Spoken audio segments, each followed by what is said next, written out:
నమస్తే అండి అందరికీ. నేను మీ Madhavi Krishna. Welcome to my channel Madhavi Krishna's Navarasa Kathamalika Telugu audio stories. వినండి, వింటూనే ఉండండి. ప్రతిరోజు సరికొత్త ఎపిసోడ్లని. ఈ కథలు కనుక మీకు నచ్చినట్లయితే తప్పకుండా లైక్ చేయండి. అలాగే నా ఛానల్ని సబ్స్క్రైబ్ చేసుకోండి. ప్రియ సఖి 54వ భాగం ముగింపు. Sucharita, this is not fair.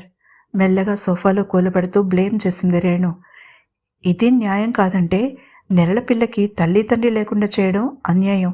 నీకు ఇష్టం లేకపోతే అడాప్షన్కి ఇచ్చేయాల్సింది.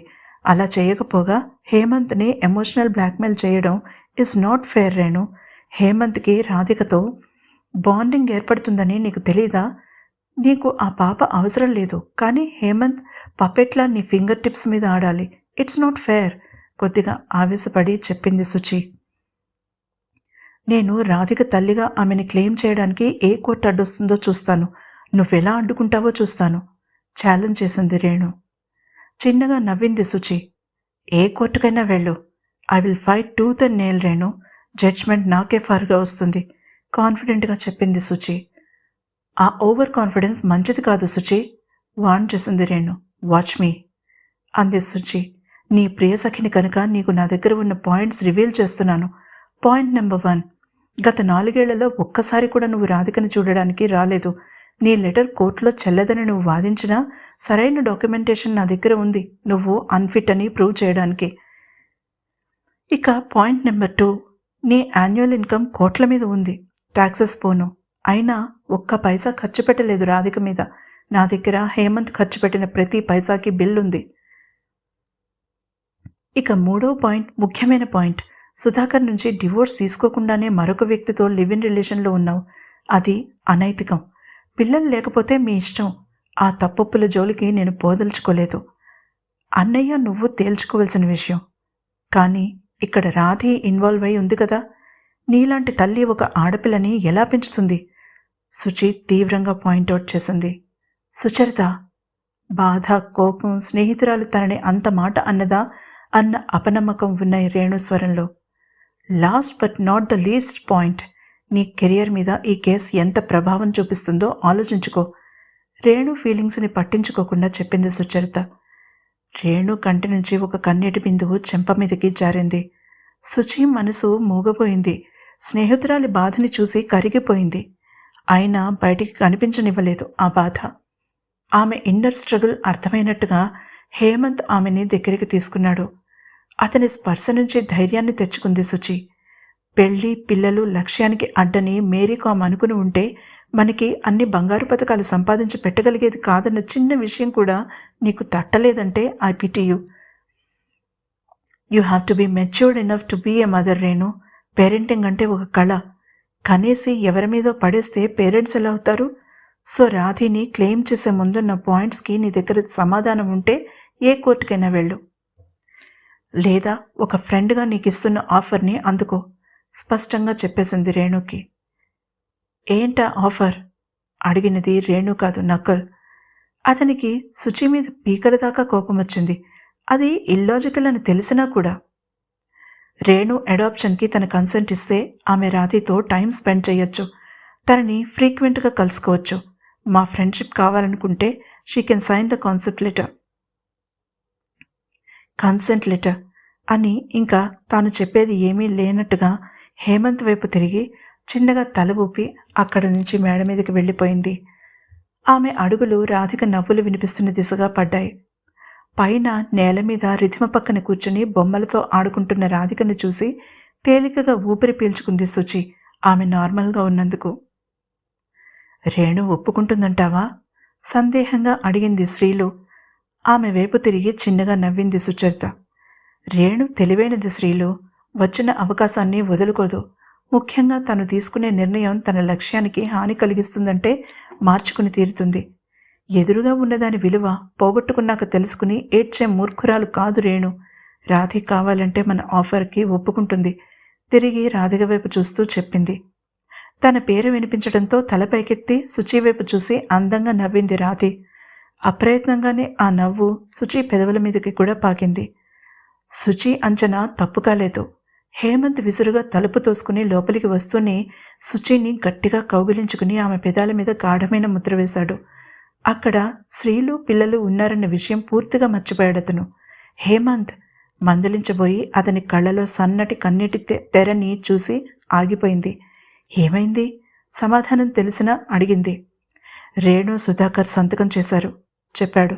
ఓ హేమంత్ అంటూ అతన్ని లతలా అల్లుకుపోయింది సుచరిత. స్త్రీలు ఆనందంగా నవ్వింది. పిల్లలిద్దరూ గునగున పరిగెత్తుకుంటూ వచ్చి హేమంత్ శుచీల మధ్య దూరిపోయారు. హేమంత్ రాధిని శుచి రిధిమని ఎత్తుకుని ముద్దులతో ముంచేశారు. పిల్లలిద్దరూ కిలకిలా నవ్వారు. రేణు సుధాకర్ డివోర్స్ తీసుకున్నారు. రేణు తిరిగి నకుల్తో ముంబై వెళ్ళిపోయింది.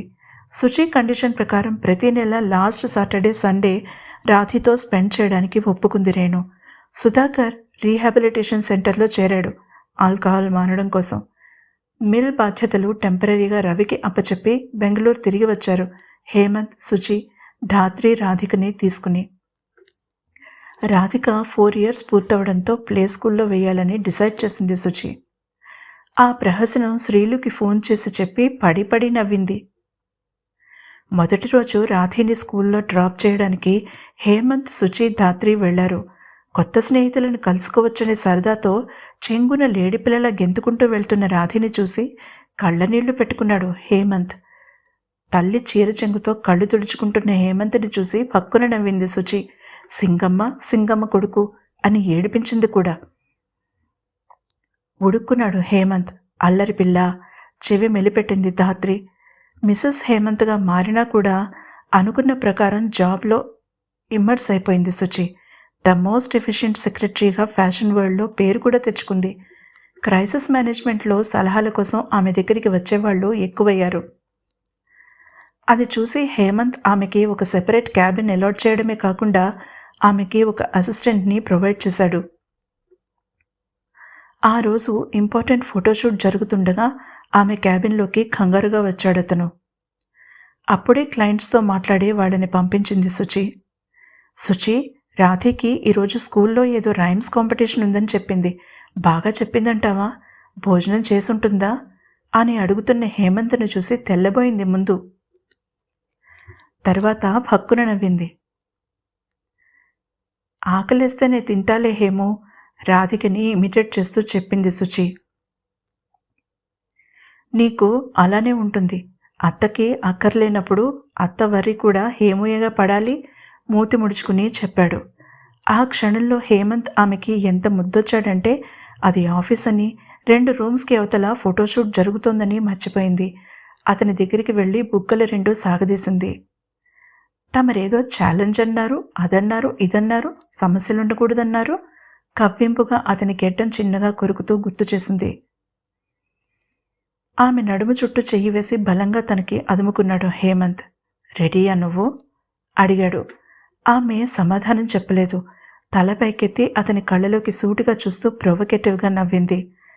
అతను ఆమె మీదకు ఒరిగాడు. తన పెదాలను ఆమె పెదాల దగ్గరికి చేర్చి ఒక్క క్షణం ఆగాడు. ఆమె అసహనంగా కదులుతూ అతనికి మరింత దగ్గరగా జరిగింది.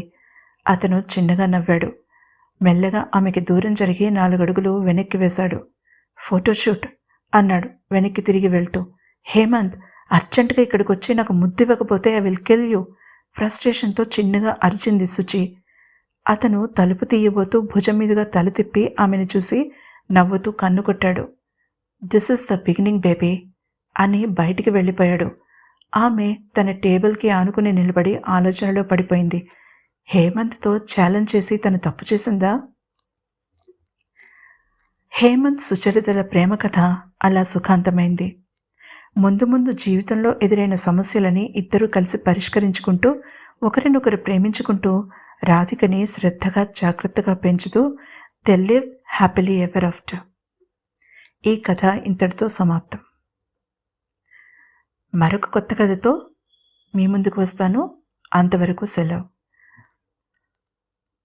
ఈ ఎపిసోడ్ కనుక మీకు నచ్చినట్లయితే తప్పకుండా లైక్ చేయండి.